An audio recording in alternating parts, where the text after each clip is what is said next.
హృదయపూర్వకమైనందున ఈ పరిశుద్ధ దినానికి దేవుడు మనకు అనుగ్రహించిన వాక్య భాగము దేవుని యొక్క పరిశుద్ధ గ్రంథమైన బైబిల్లో దేవుని బిడ్డల కుటుంబాలు కొన్ని ఉన్నాయి. దేవునిని వెంబడించిన కుటుంబాలు ఒక్కరుగా కాకుండా కుటుంబాలే దేవునిని వెంబడించాయి. అలాంటి కుటుంబాలకు కొన్ని ప్రత్యేకమైన దివ్యమైన లక్షణాలు ఉంటాయి. అంటే దేవుణ్ణి వెంబడించే కుటుంబాల యొక్క దివ్యమైన లక్షణాలు. కొన్ని కుటుంబాల్లో చూడండి, ఆ కుటుంబాలు దేవుని కుటుంబాలు లేక దేవుని బిడ్డల కుటుంబాలని నిరూపించేలాగా ఉంటాయి. మనం అలాంటి కుటుంబాలు చూస్తే యోబు గారి కుటుంబం, అతడి ఇంటి వారందరితో దేవుని యందు భయభక్తులు కలిగినవాడు.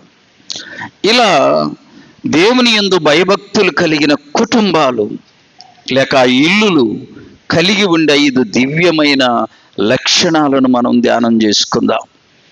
ఇంటిని ఇంగ్లీష్లో హౌస్ అంటారు. హౌస్ HOUSE హౌస్ అనగా 5 అక్షరాలు ఉన్నాయి. ఈ 5 అక్షరాలకి 5 ప్రత్యేకమైన అర్థాలు వ్రాయబడ్డాయి. మొదటిది H అనగా హోలీ అనగా పరిశుద్ధత. ప్రతి కుటుంబం పరిశుద్ధంగా ఉంటేనే పరిశుద్ధుడైన ప్రభువుకు చెందినదవుద్ది. పరిశుద్ధంగా ఉంటేనే ఆ కుటుంబం పరిశుద్ధుడైన ప్రభువుకు చెందిన కుటుంబం. అపరిశుద్ధంగా ఉన్న కుటుంబాల్లో పరిశుద్ధుడైన దేవుడు నివాసము చేయడు. గుర్తుపెట్టుకోవాలి. దేవుడు మన ఇంటికి రావాలి, మన ఇంట్లో ఉండాలి, మన ఇంటిలో ఆయన సంచారం చేయాలి అని అంటే మన ఇల్లు పరిశుద్ధంగా ఉండాలి. చూడండి, పేతురు రాసిన మొదటి పత్రిక మొదటి అధ్యాయం 14 నుండి 16 వరకు. నేను పరిశుద్ధుడనై ఉన్నాను కనుక మీరు కూడా ఎలా ఉండాలి? పరిశుద్ధంగా. ఆయన పరిశుద్ధుడు గనుక మనం పరిశుద్ధంగా ఉంటే, మన ఇల్లు పరిశుద్ధంగా ఉంటే పరిశుద్ధుడైన ప్రభు వచ్చి మన ఇంటిలో నివాసము చేస్తాడు. ఇది చాలా ప్రాముఖ్యమైనది. లేవియా కాండము చూడండి, లేవియా కాండము 11వ అధ్యాయము. లేవియా కాండం 11వ అధ్యాయము 44-45 వచన. నేను మీ దేవుడనైన యెహోవాను, నేను పరిశుద్ధుడను గనుక మీరు కూడా ఎలా ఉండాలి? పరిశుద్ధంగా ఉండాలి. పరిశుద్ధత కలిగి ఉంటే ఆ కుటుంబానికి ఒక ప్రత్యేకత ఏంటంటే ప్రభు వచ్చి ఆ కుటుంబములో నివాసము చేస్తాడు. కొరింథీయులకు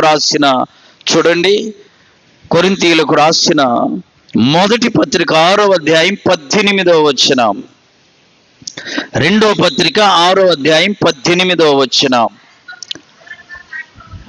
2వ కొరింథీయులకు రాసిన పత్రిక 6వ అధ్యాయం 18వ వచనం. జీవము గల దేవుని ఆలయమై ఉన్నాము, అందుకు దేవుడు ఇలాగూ సెలవిచ్చుచున్నాడు, నేను వారిలో నివసించి సంచరింతును, నేను వారి దేవుడనయ్యుందును, వారు నాకు ప్రజలయ్యుందురు. ప్రభు బిడ్డలమైన మనం పరిశుద్ధంగా ఉండాలి. మన ఇల్లు చెప్పాలి పరిశుద్ధంగా ఉండాలి. అప్పుడే పరిశుద్ధుడైన ప్రభు వచ్చి మన ఇంటిలో నివాసము చేస్తాడు.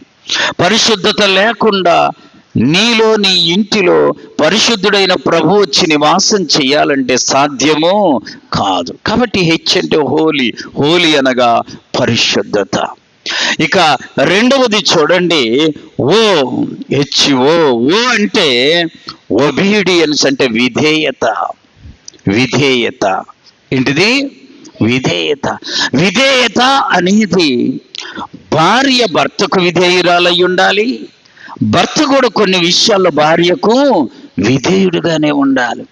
విధేయత అనేది ఒకరి ద్వారే కాదండి, అందరిలో ఉండాలి. అందరిలో ఉండాలి విధేయత. విధేయతను బట్టే ఆ కుటుంబం విధేయత కలిగిన కుటుంబముగా పిలువబడుద్ది. తల్లిదండ్రులకు బిడ్డలు విధేయులు, భర్తకు భార్య విధేయురాలు, కొన్నిసార్లు భార్యకు భర్త విధేయుడు. ఈ క్రమం ఉంటేనే కుటుంబాలు నిలబడతాయి, లేక ఇల్లు కట్టబడతాయి. చూడండి, దేవుని యొక్క పరిశుద్ధ గ్రంథములో పేతురు రాసిన మొదటి పత్రిక 3వ అధ్యాయము 1వ వచనం. 1 పేతురు 3:1. అటువలే స్త్రీలారా, మీరు మీ స్వపురుషులకు లోబడి ఉండాలి. అందువలన వారిలో ఎవరైనను వాక్యమునకు అవిధేయులైతే వారు భయముతో కూడిన మీ పవిత్ర ప్రవర్తనను బట్టి వాక్యము లేకుండానే వారిని దేవుని యొద్దకు తేగలవు. అంటే నీ ప్రవర్తన మంచిగా ఉంటే, పరిశుద్ధంగా ఉంటే, విధేయత కలిగినదిగా ఉంటే, వాక్యము లేకుండానే నీ భర్త మారు మనసు పొందుతాడు, దేవుని యొద్దకు వస్తాడు. అపోస్తులైన పేతురు గారు రాస్తూ ఉన్నాడు. ప్రియులారా, విధేయత అనేది చాలా ప్రాముఖ్యమైనది. ఈ విధేయత ఎలా వచ్చిందో తెలుసా? మొదట భార్య భర్తకు, భర్త భార్యకి విధేయులు కావాలంటే వీరిరువురు ముందు దేవునికి విధేయులు కావాలి. ఆమేన్, ఆమేన్. దేవునికి భార్య భర్త విధేయులై ఉంటారో అప్పుడు వారిరువురు కూడా ఒకరికి ఒకరు విధేయులుగా ఉంటారు. చూడండి, భార్య భర్త, భర్తకు భార్య విధేయులు కావాలంటే వీరిరువురు ముందుగా దేవునికి విధేయులవ్వాలి. ఒకసారి నేను ఒక ఇంటికి వెళ్ళి బయట కూర్చోనంటే వాళ్ళ ఇంట్లో వారిరువురు అప్పుడే పోట్లాడుకుంటుంటే ఎంత బాగుందో తెలుసా? ఏమనుకుంటున్నారో తెలుసా? ఎంత చక్కని మాటలో తెలుసా? నాకేమిలే, నీకే యేసయ్య దగ్గర మార్కులు దగ్గుతాయి అంటుందామా. ఆమె ఏం దగ్గుతాయి? ఆయన అంటుండు, నాకంటే నీకు ఎక్కువ మార్కులు దగ్గుతాయి, కావాలంటే చూసుకోపో. ఇవి వాళ్ళ మాటలు, వాళ్ళ గొడవలు. అలా అంత శుద్ధంగా గొడవాడుకుంటున్నారు, కోపంగానే మాట్లాడుతున్నారు, కానీ వాక్యానికి వ్యతిరేకంగా మాట్లాడాల. ఇక మనోళ్ళు ఇద్దరు పోట్లాడుకుంటే, అమ్మా ఎంత పెద్దగానో ఎంత గయ్యాలిగానో ఉంటారు. చాలా వాక్యానుసారంగా మాట్లాడుతున్నారు. వారిరువురు వాక్యం తెలిసిన వారు గనుక, వారిరువురు దేవునికి విధేయులు గనుక వారికి ఒకరి ఎడల ఒకరికి కూడా ఏముంది? విధేయత ఉంది. విధేయత అంటే లోబడడం. ఆమేన్. ఏం పడడం? లోబడాలి. భార్య భర్తకు, భర్త భార్యకి ఇరువురు లోబడి విధేయులుగా ఉన్నారు అని అంటే వారిద్దరు ముందు ఎవరికి లోబడ్డారు? దేవునికి, దేవుని వాక్యానికి లోబడ్డారు. ఇద్దరు వాక్యం ఎరిగిన వారైతే ఆ ఇల్లు ఒక చిన్న పరలోకముగా ఉండిద్ది. చప్పట్లు కొట్టి ప్రభువును మహింపరచాలి. ఒకరు దేవునిలో ఉండి ఒకరు లోకములో ఉంటే బహు భయంకరంగా ఉంటుంది. అలా కాకుండా ఇద్దరు ప్రభువుని ఎరిగిన వారై, ఇద్దరు ప్రభు బిడ్డలైతే ఆ ఇల్లు ఒక చిన్న స్వర్గములాగా ఉండిద్ది. కనుక మనము దేవునికి లోబడాలి, ఇంటిలో ఉన్న ఒకరికొకరము లోబడాలి. ఈ ఒబీడియన్స్ అనేది యేసు ప్రభువులో కూడా మనం చూస్తాం. చూడండి, హెబ్రీయులకు రాసిన పత్రిక 5వ అధ్యాయము 7, 8 వచనాలు. ఆయన శరీరధారిగా ఉన్న దినములలో మహారోదనముతోను కన్నీళ్లతోను తన్ను మరణము నుండి రక్షింపగలిగిన వానికి ప్రార్థనలను యాచనలను సమర్పించి భయభక్తులు కలిగి ఉన్నందున ఆయన అంగీకరింపబడెను. ఆయన కుమారుడయ్యుండియు తాను పొందిన శ్రమల వలన ఏమి నేర్చుకున్నాడు? విధేయత నేర్చుకున్నాడు. అమ్మ, శ్రమలు వచ్చినప్పుడు ఏం నేర్చుకోవాలో తెలుసా? తగ్గడము. చెప్పండి, ఏం నేర్చుకోవడం? విధేయత. విధేయత. యేసు ప్రభు వారంట తాను పొందిన శ్రమల వలన విధేయతను నేర్చుకున్నాడు. శ్రమలు వస్తే విధేయత నేర్చుకోవాలి. శోధనలు వస్తే లోబడము నేర్చుకోవాలి, తగ్గడము నేర్చుకోవాలి, ఓర్చుకోవడము నేర్చుకోవాలి. యేసు ప్రభు వారే ఆయన తాను పొందిన శ్రమల వలన విధేయతను నేర్చుకున్నాను. విధేయత ఎరిగిన వాళ్ళు అవిధేయులుగా ఉండరు. విధేయత ఎరిగిన వారు దేవునికి అవిధేయులు కారు. అవిధేయులు కారు గనుక ఎల్లప్పుడూ వారు విధేయులుగానే ఉంటారు. చిన్నవారికి పెద్దవారికి అందరికీ కూడా విధేయులుగా కనబడతారు. ఒక సంఘములో ఒక ఉన్నతమైన ఉద్యోగం చేసి ఆయన ఆ మందిరములో బయట కూర్చొని అందరి చెప్పులు చక్కగా స్టాండ్లో పెట్టాడు, కూర్చుంటాడు. ఏంటిదది అమ్మా? విధేయత. ఎవరికి విధేయత? దేవునికి విధేయత. అక్కడ ఉన్నటువంటి ఆ పరిచర్యలో దాగి ఉన్న ఆశీర్వాదాలు అతడు గుర్తెరిగాడు. సంఘములో నువ్వు ఏ పని చేసినా దేవునికి సమ్మతమే. దేవుడు నిన్ను ఆశీర్వదిస్తాడు. అదేదో పెద్ద పని కాదండి, చిన్న పని కూడా దేవుడు చూస్తూ ఉంటాడు, ఆశీర్వదిస్తాడు. దేవునికి విధేయులైన పిల్లలు అన్ని విషయాల్లో కూడా తమను తాము తగ్గించుకుంటారు. యేసు ప్రభు వారు శ్రమల ద్వారా ఏమి నేర్చుకున్నాడంట? విధేయతను నేర్చుకున్నాడు. తండ్రి యొద్ద విధేయుడిగా ఉండి ఆయనను చూసినప్పుడు, నా కుమారుడా నీ యందు నేను ఆనందించుచున్నాను. విధేయుడైన కుమారుని చూసి తండ్రి చెప్పే మాట అది. నువ్వు నేను దేవునికి విధేయులముగా ఉంటే మనలను చూసి కూడా దేవుడు అంటాడు, నా కుమారుడా నీ యందు నేను ఆనందించుచున్నాను, నా కుమార్తె నీ యందు నేను ఆనందిస్తున్నాను. దుఃఖపరిచే వరముగా ఉండకూడదు.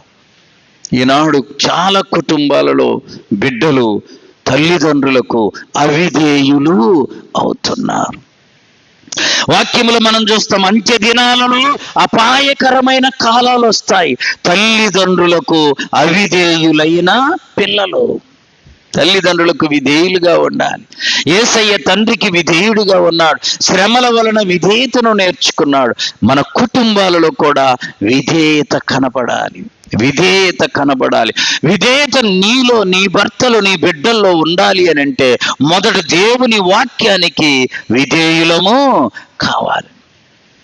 కాబట్టి ఒబీడియన్స్ అనగా విధేయత. ప్రభువుకు విధేయత. మన ఎడల మనకు, మన ఇంటిలో ఉన్న వారి ఎడల ఒకరి ఎడల ఒకరికి విధేయులముగా ఉండాలి. మూడో మాట చూడండి, యు అంటే యూనిటీ. యూనిటీ అంటే ఐక్యత. చెప్పండి, ఏంటది? ఐక్యత. అంటే ఇంటిలో ఉన్న వారందరి మధ్య ఏముండాలి? ఐక్యత ఉండాలి. ఐక్యత. చూడండి, 133వ కీర్తన, 133వ కీర్తన మొదటి చరణం. సహోదరులారా, ఐక్యత కలిగి నివసించుట ఎంత మేలు, ఎంత మనోహరము. సైక్యత, సఖ్యత, ఐక్యత ఇవన్నీ ఒక పదానికి సంబంధించిన పర్యాయ పదాలు. ఐక్యత అనేది చాలా గొప్పది ప్రియులారా. కనబడని శక్తి కలిగినటువంటిది. చూసారా, ఒక్క చీమ ఒంటరిగా వెళుతుంటే ఆ చీమను చిన్న పిల్లోడైన ఏం చేయగలడు? చంపగలడు. అదే కొన్ని ఎక్కువ గుంపుగా చీమలుంటే వాటిని చంపటం అంత తేలిక కాదు. ఐక్యత కూడా అలాంటిది. ప్రభు బిడ్డలమైన మనం ఒకరి ఎడల ఒకరం ఐక్యత ఉండాలి. మన ఇంటిలో ముందు ఒకరి ఎడల ఒకరికి ఐక్యత కలిగి ఉండాలి. ఐక్యతను గురించి రాయబడిన మాట చూడండి, అది ఎలాంటిదంట? ఐక్యత కలిగి ఉండుట మేలే కాదు, అది మనోహరము, చూడటానికి చాలా బాగుంటుంది. ఇంకా ఎలా ఉంటుందని రాయబడింది? అది అహరోను గడ్డము మీదుగా పోయబడి అతని అంగీల అంచు వరకు తడిపిన పరిమళ తైలం. ఆమేన్. అంటే వీరు ఐక్యత కలిగి ఉంటే ఆ ఇంటిలో నుండి సువాసనలు వస్తాయి. ఆమేన్, ఆమేన్. ఐక్యత అనేది పరిమళ వాసనతో చెప్పబడింది. మరి ఐక్యత లేకపోతే అసహ్యతను పుట్టించింది. గుర్తుపెట్టుకోవాలి. ప్రభు బిడ్డలమైన మనం ఐక్యతను కలిగి ఉండాలి. ఈ సంఘమంతా దేవుని ఇల్లు. ఆమేన్. ఏంటిదమ్మా ఇది? దేవుని ఇల్లు. నా సంఘం, మీ సంఘం అలా అనకూడదు. ఇది దేవుని సంఘం, దేవుని ఇల్లు. ఈ ఇంటిలో ఉన్న ప్రతి వ్యక్తి దేవుని బిడ్డ, దేవునికి విధేయుడు, ఒకరి ఎడల ఒకరికి విధేయులు. అలాగే ఈ ఇంటిలో ఉన్నటువంటి మనం అందరము కూడా ఐక్యత కలిగి ఉండాలి. కొన్ని సంఘాల్లో అమ్మా ప్రతి వారు ఒక్కొక్క పనిని పంచుకొని ఇంకొకసారి ఒకరితోటి చెప్పించుకోరు. వారి పని వాళ్ళు ఏం చేస్తారు? నమ్మకంగా చేస్తారు. చూడండి, ఒక సహోదరుడు విజయవాడలో పనిచేస్తాడు. దొనకొండలో ఒక సంఘములో వంట పని చూసుకుంటాడు, వంట పని చేస్తాడు. శనివారం నమ్మకంగా వస్తాడు. ఆదివారము ముందు అందరికంటే ముందు వచ్చి ఆ చర్చిలో వంట చేసి మరలా ఆదివారం రాత్రికి ఊరికి వెళ్తాడు. ఏ ఒక్కరోజు ఆబ్సెంట్ ఉండదు. ఎందుకని? ఆ సంఘములో తను సమర్పణ చేసుకొని దేవుని సన్నిధిలో ఒప్పుకున్నాడు గనుక ఆ పనిని నమ్మకంగా చేయడం. ఒక వ్యక్తి దేవుని సన్నిధిలో ఏ పని ఒప్పుకుంటే ఆ పని నమ్మకంగా చేయడమే దేవునికి మహిమ. చూడండి, యోహాను సువార్త 17వ అధ్యాయం 4వ వచనం.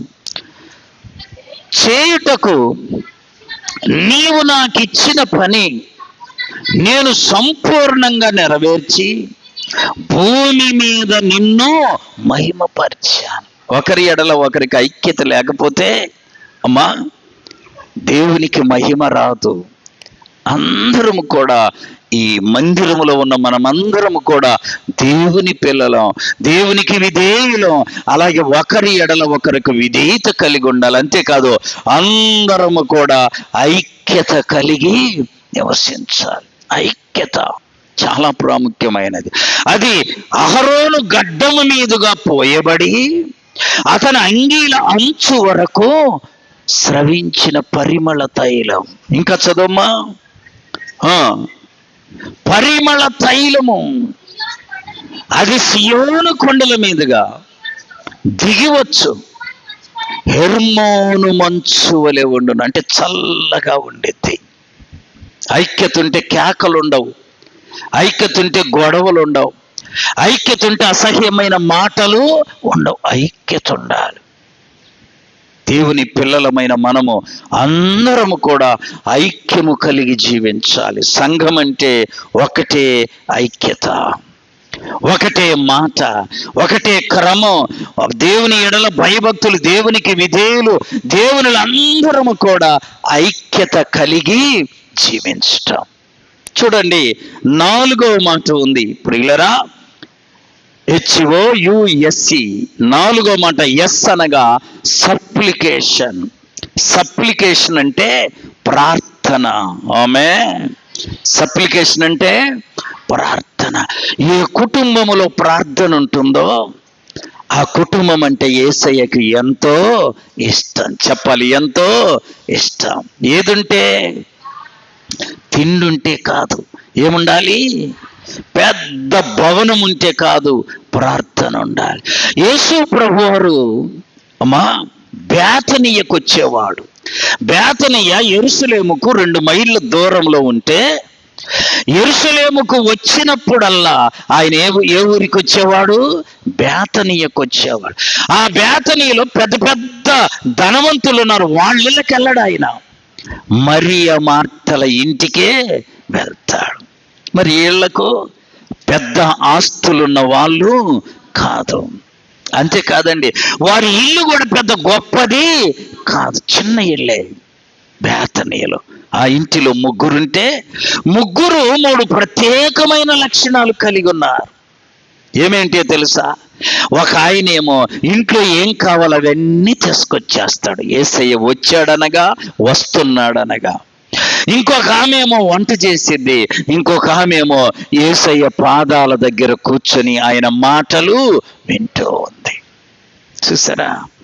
అందుకని ప్రభు ఆ ఊరికి వచ్చినప్పుడల్లా, యెరూషలేముకు వచ్చినప్పుడల్లా ఈ ఇంటికి వచ్చి ఆ ఇంటిలో విశ్రాంతి తీసుకునేవాడు.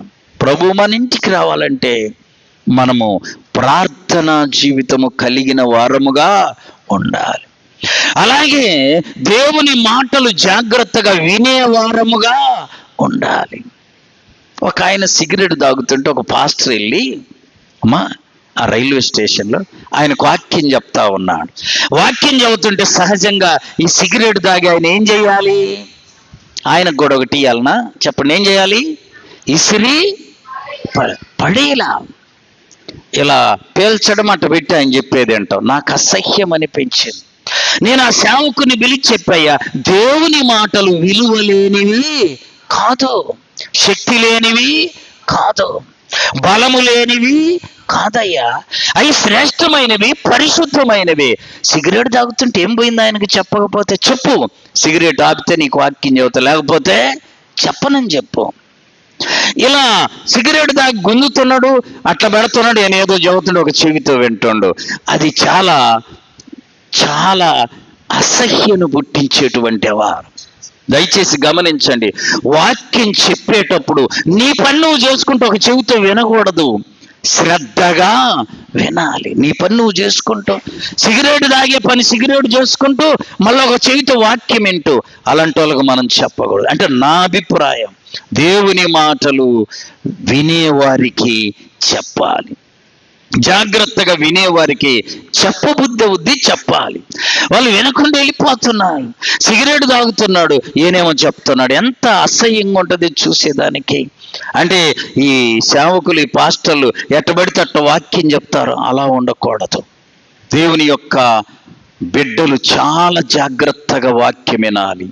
వాక్యము ఎవరు జాగ్రత్తగా వింటారో వినుట వలన విశ్వాసము కలుగుద్ది. గమనించండి ప్రియులారా, సప్లికేషన్ అంటే ప్రార్థన. వాక్యము వినడము, ధ్యానించడము, ప్రార్థన చేయడం. అపోస్తుల కార్యముల గ్రంథం 10వ అధ్యాయంలో కుటుంబాన్ని చూస్తాం. అపోస్తుల కార్యముల గ్రంథం 10వ అధ్యాయం 1వ వచనం నుండి, ఇటలీ పటాలమనబడిన పటాలములో శతాధిపతి అయిన కొర్నేలి అని ఒక భక్తిపరుడు ఉండెను. అతడును అతడి ఇంటి వారందరూ దేవుని యందు భయభక్తులు కలిగి ఉన్నారు.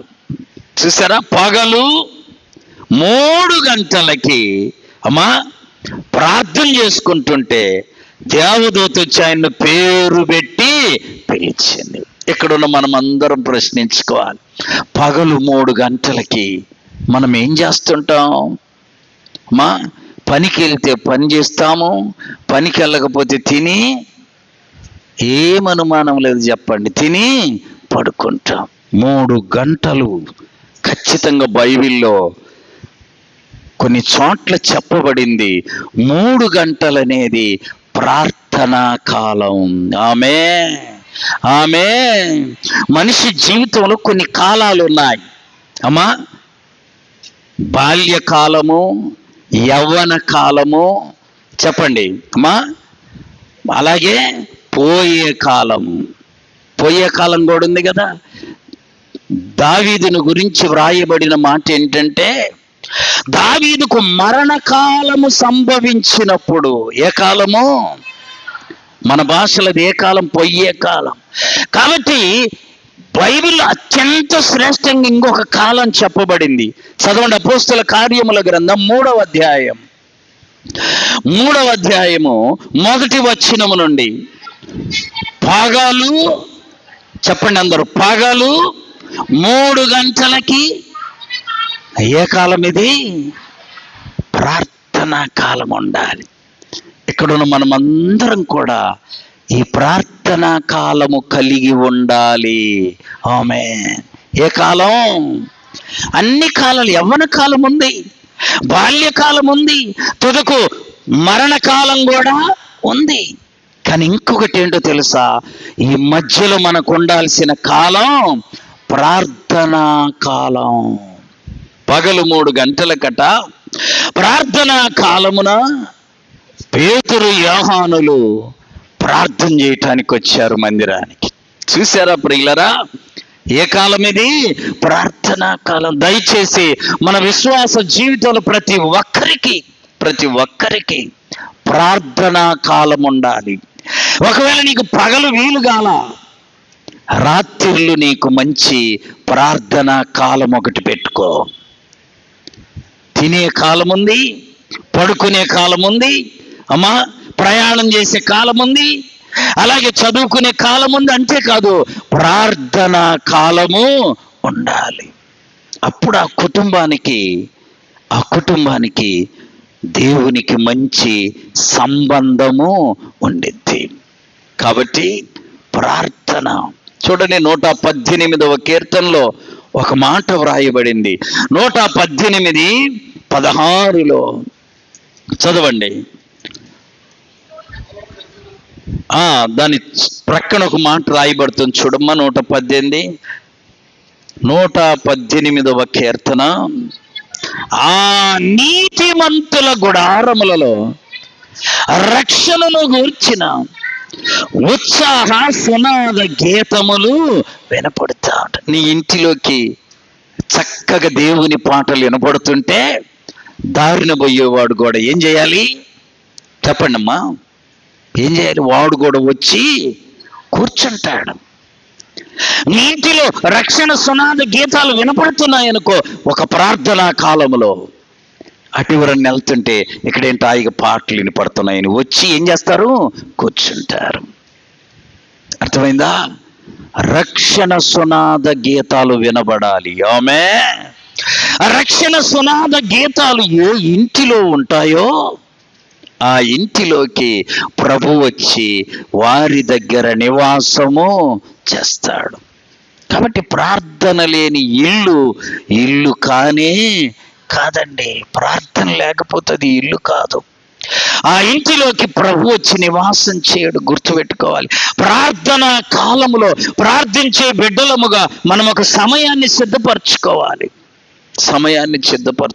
చాలా మంది సేవకుల కుటుంబాల్లో కొన్ని సమయాలు ఉంటాయి. ఆ సమయాలను బట్టి వాళ్ళు ప్రార్థిస్తూ ఉంటారు. అమ్మ ముందుకు జరిగి కూర్చోమ్మా, ముందుకు జరుగు. ఎప్పుడు అయితే ప్రార్థనా సమయాన్ని నువ్వు కలిగి ఉంటావో ఆ ఇంటికి అమ్మా యేసయ్య రావడం ఇష్టపడతాడు. ముందు ఆ ఇంటిలో ప్రభు వచ్చి నివాసము చేస్తాడు.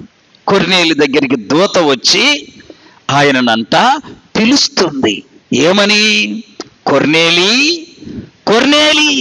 నీ ప్రార్థనలను, నీ ధర్మ కార్యములను దేవుని సన్నిధికి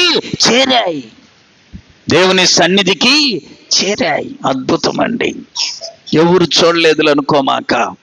ప్రార్థన చేసే వాళ్ళు ఎవరో ప్రభువుకు తెలుసు. ప్రార్థన కుటుంబం ఏదో ప్రభువుకు తెలుసు.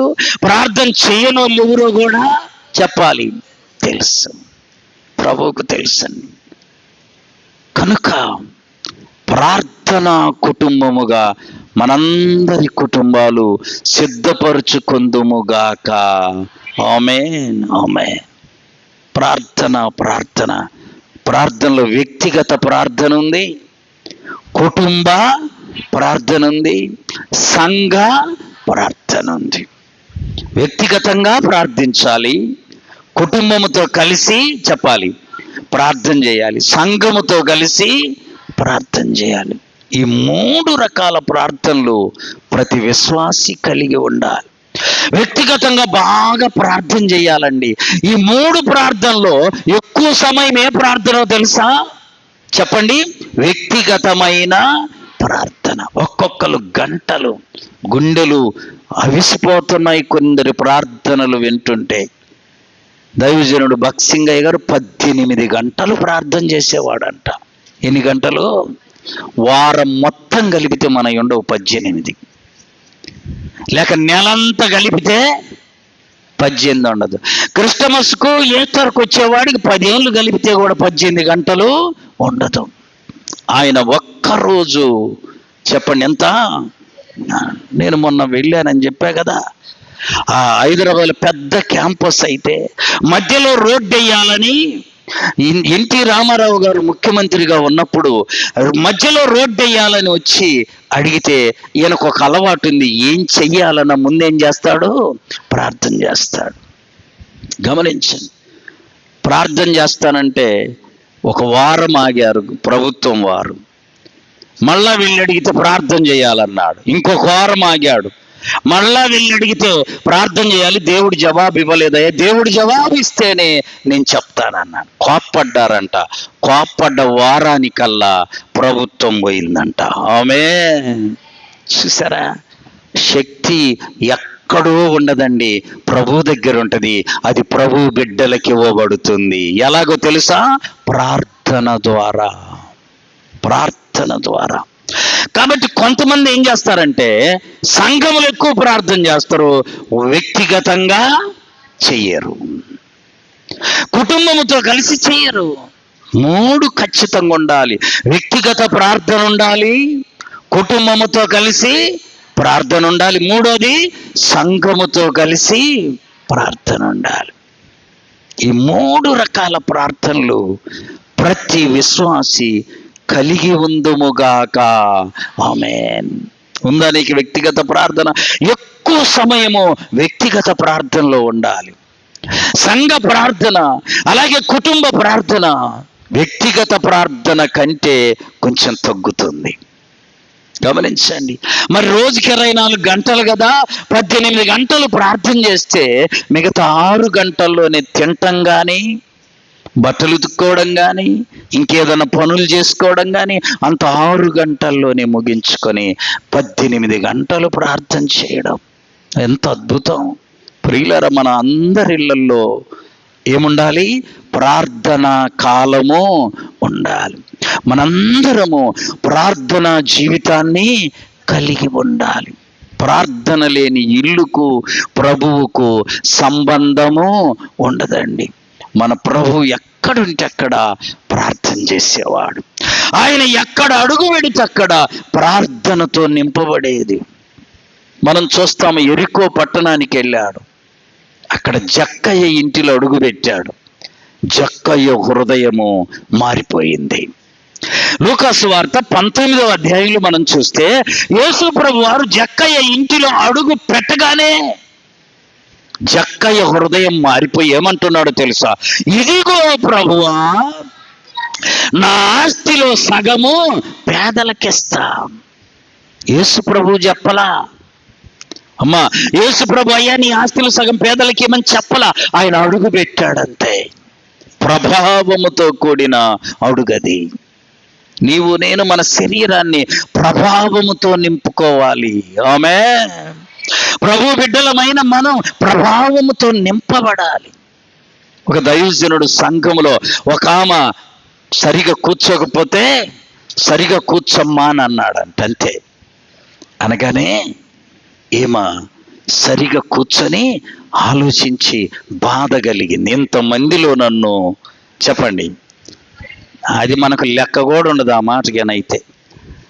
ఆమెకు ఆ చిన్న మాట చాలా బలంగా పనిచేసి ఆ రోజంతా ప్రార్థన చేసి ఉదయాన్నే దైవ సేవకుడి దగ్గరికి వచ్చిందంట. అయ్యా, నేను సరిగా కూర్చోలా, నన్ను క్షమించయ్యా, నా కాలు బెనికి అందుకని కాలు సాపుకొని కూర్చున్నానయ్యా, కావలసి కాదు. కానీ నువ్వు ఆ మాట అన్నప్పుడు నా గుండె కదిలించబడింది, నా గుండె కదిలించబడింది, నేను కదిలించబడ్డాను అని అంటే ఆ సేవకుడమ్మా, నీ కాలు వెనికిన సంగతి నాకు తెలియదు కదా, దానికి నువ్వు బాధపడాల్సిన. మనమైతే లెక్కలు వేసుకుంటామా? సరిగ్గుచ్చమంటే అదేం పెద్ద ఇది అనుకుంటా.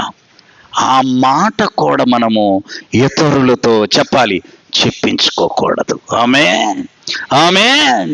ఇదొక క్రమం అండి. దేవుని బిడ్డల జీవితం ఒక క్రమం. ఏంటిది? క్రమం. క్రమము లేకపోతే మనం ఏమవుతామో తెలుసా? అక్రమము చేసే వాళ్ళం అవుతాం.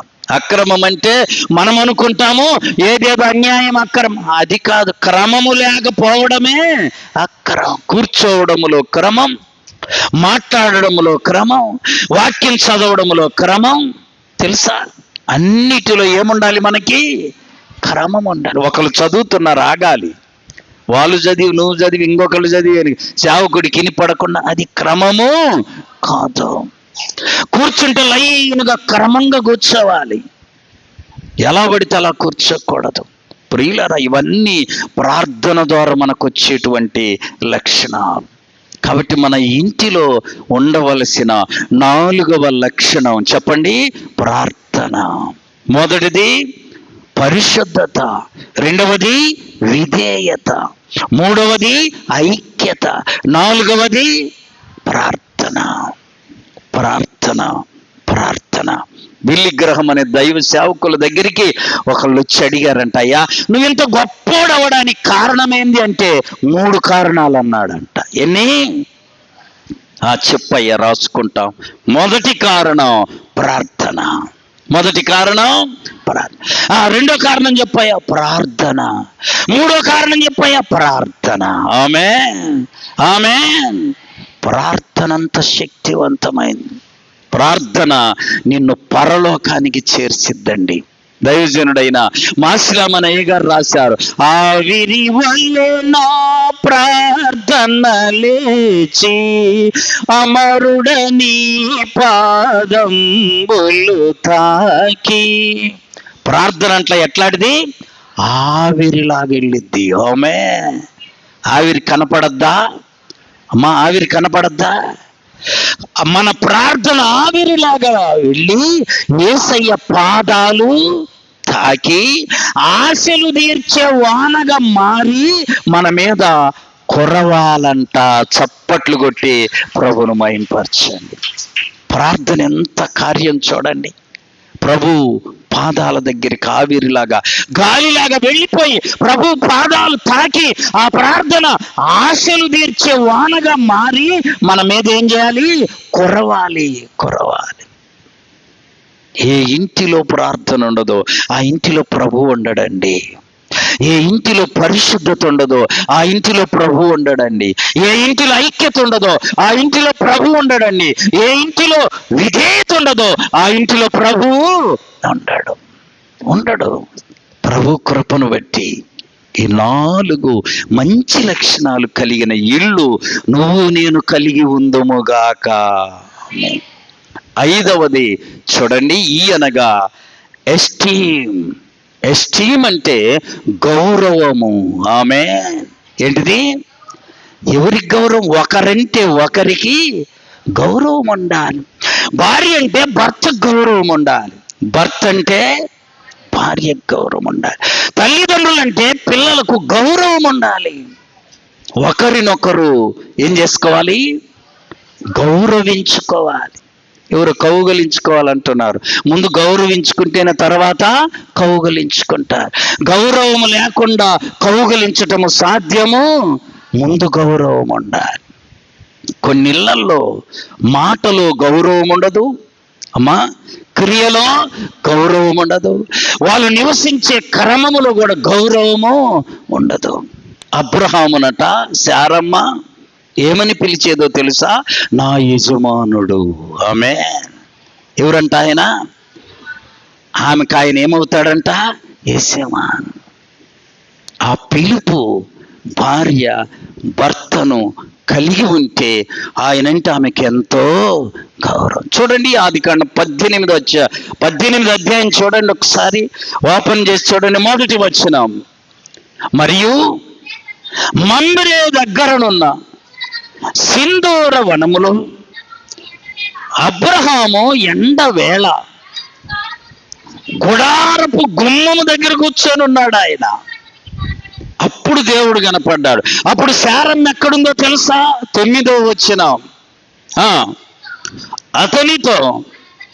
వారు అతనితో నీ భార్య అయిన శారా ఎక్కడ ఉన్నదని అడుగగా, చూసారంటే వారికి అప్పటిదాకా ఆమె కనబడలా. ఆమేన్. దేవదూతలు వచ్చారు, అబ్రహాం గుమ్మంలోనే ఉంటే మాట్లాడుతున్నారు. అప్పుడు శారమ్మ ఏడుందో తెలుసా? అమ్మ వాళ్ళు ఎదురుకొచ్చిందా? రాలా. రాకుండా ఎక్కడుంది? 10వ వచనములో ఉంది. చదువుమా. అదిగో ఎక్కడుందంట?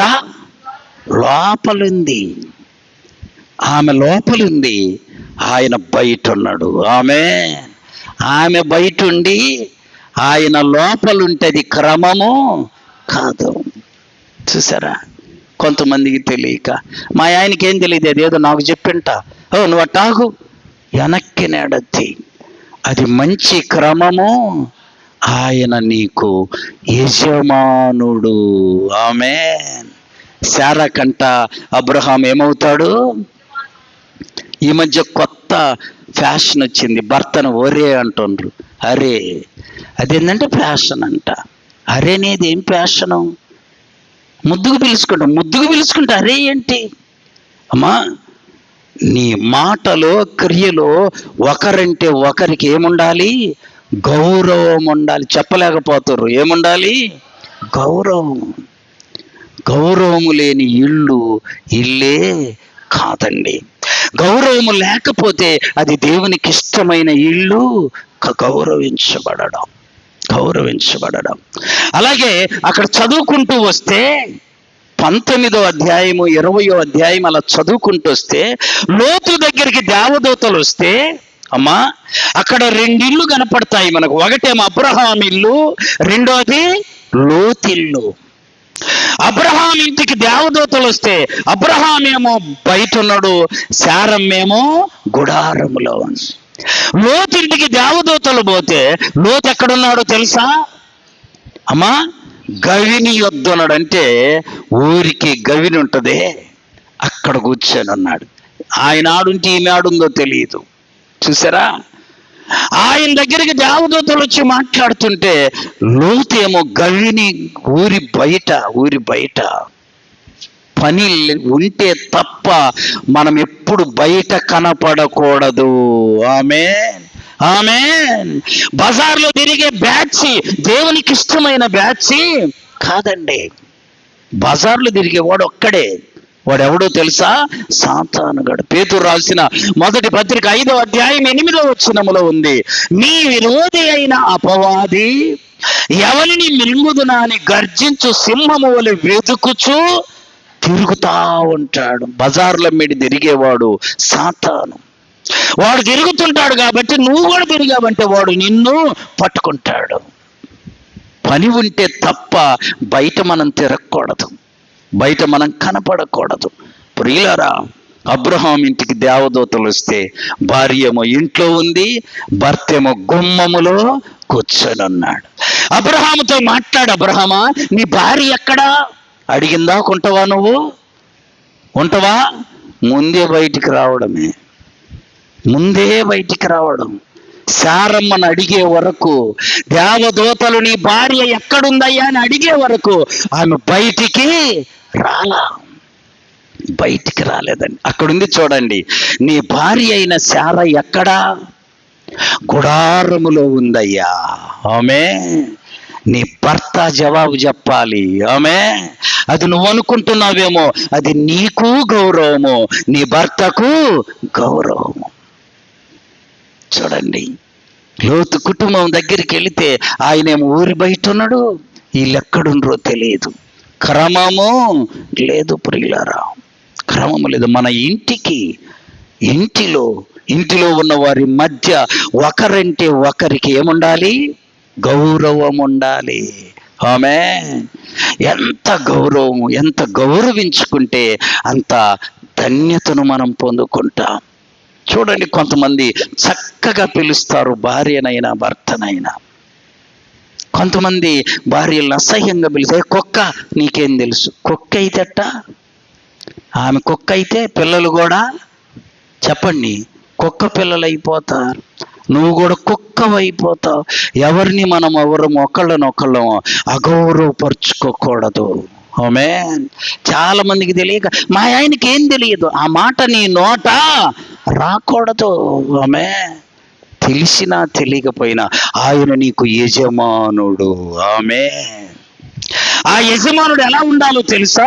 ఎఫెసీయులకు రాసిన పత్రిక ప్రకారం ఆయన నీకు శిరస్సులాగా ఉండాలి. స్త్రీకి ఎవరంట శిరస్సు? అమ్మ ఎవరు? పురుషుడు స్త్రీకి. భర్త భార్యకు ఏమై ఉన్నాడు? శిరస్సు. అంటే తల. నీ తల నువ్వు అవమానపరుచుకోకూడదు. నీ శిరస్సు నువ్వు గౌరవించుకోవాలి. నీ శిరస్సు బాగుంటే నీ ఒళ్ళంతా బాగుంటది. తల బాగలేకపోతే ఒళ్ళంతా బాగుండదు. నువ్వు గౌరవించుకోవాలి. ఇప్పుడు చెప్పండి, హౌస్ అనే దానిలో ఉన్న 5 అక్షరాలకి మనం అర్థం. దేవుని బిడ్డల ఇల్లు ఈ అద్భుతమైన 5 లక్షణాలు కలిగి ఉండాలి. మొదటిది పరిశుద్ధత. హోలీ అంటే పరిశుద్ధత. రెండవది ఓ అంటే ఒబీడియన్స్, అంటే విధేయత. మూడవది యు అంటే యూనిటీ, ఐక్యత.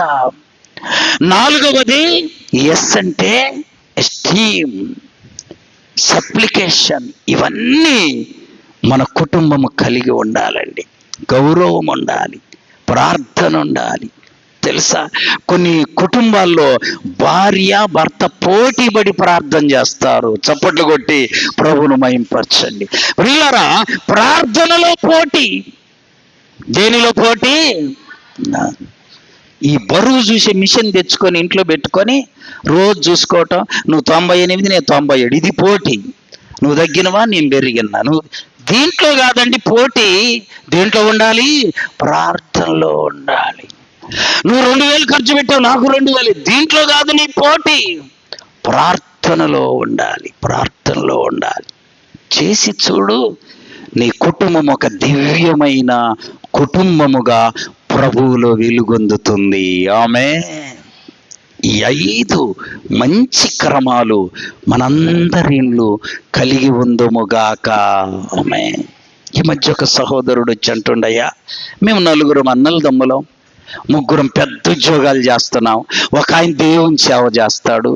అయితే ఈ 3 కూడా సంవత్సరంలో ఒకరు మార్చుకుని ఒకరం వెళ్ళి వాళ్ళ ఇంట్లో ఉంటే మాకు హాయిగా ఉండిద్ది. ఎట్లా ఉండిద్దంట? అదేందయ్యా? ఎందుకనయ్యా? మా ఇంట్లో 3 ఏసీలు ఉన్నాయి కానీ చల్లదనము లేదు, నెమ్మది, బాగా జీతం వస్తుంది కానీ సమాధానము లేదయ్యా. వాడి దగ్గరికి వెళితే ఎంత బాగుంటుంది. ఉదయాన్నే ప్రార్థన, మధ్యాహ్నము ప్రార్థన, రాత్రికి ప్రార్థన చేసుకొని పండుకుంటే హాయిగా నిద్ర వచ్చిద్దయ్యా. మా ఇంట్లో పెద్ద బెడ్ మీద వేసేసి పడుకున్నా, మాకు నిద్ర రావట్లేదయ్యా. చూసారా సాక్ష్యం? ఎందుకని? ఆ ఇంటిలో ఐక్యత ఉంది, ఆ ఇంటిలో పరిశుద్ధత ఉంది, ఆ ఇంటిలో ఒకళ్ళంటే ఒకళ్ళకు గౌరవము ఉంది, ఆ ఇంటిలో ఒకరి ఎడల ఒకరికి విధేయత ఉంది. ఆ ఇంటిలో యేసయ్య ఉన్నాడు. యేసయ్య ఉన్నాడు కాబట్టి నెమ్మదిగా ఉండిద్దయ్యా. మా ఇంట్లో లేదు. నాకంటే మా వాడికి పెద్ద ఉద్యోగం, పెద్ద జీతం, వాడి దగ్గరికి వెళ్తే అసలు ఒక్కరోజు ఉండబుద్ధి కాదు. టీవీ తెరిస్తే సినిమాలు, పిల్లల దారి పిల్లలది, భార్య దారి భార్య, అతని దారి అతనిది. ప్రార్థన అనేది లేదు. అల్ల క్రిస్టమస్ రోజు పోతారంట చర్చికి. ఏమి నెమ్మది ఉంటుంది అమ్మా? ఒక మాట చెప్పనా, క్రిస్టమస్ రోజు తిని మళ్ళా క్రిస్టమస్ రోజు దాకా తినకుండా నీకు శక్తి ఉంటుందా? చెప్పండి అమ్మా, ఉంటుందా? బలం ఉంటుందా? బతుకుతావు అసలు? అస్సలు బతకలేం. గట్టిగా చెబుతున్నాం, అస్సలు బ్రతకం కదా. మరి రోజు తింటున్నాం, రోజు ఉంటున్నాం, రోజు త్రాగుతున్నాం. ప్రార్థన కూడా రోజు ఉండాలి, రోజు ఉండాలి. ఈ 5 దివ్యమైన లక్షణాలు మనము నేర్చుకుందాం, మనం కలిగి ఉందాం, మన ఇల్లు కలిగి ఉందాం. ప్రభు వచ్చి మన దగ్గర నివాసము చేస్తాడు. ప్రియులారా, ఆయన మన మధ్య సంచరిస్తాడు, మనతో మాట్లాడతాడు, మనలను పలకరిస్తాడు. మనకు కావలసిన సమస్తం ఆయన సమకూరుస్తాడు. అట్టి కృప పరిశుద్ధాత్మ దేవుడు వాక్యం విన్న మనందరికీ దయచేయునుగాక. ఆమేన్. మోకరించండి, ప్రార్థన చేసుకుందాం.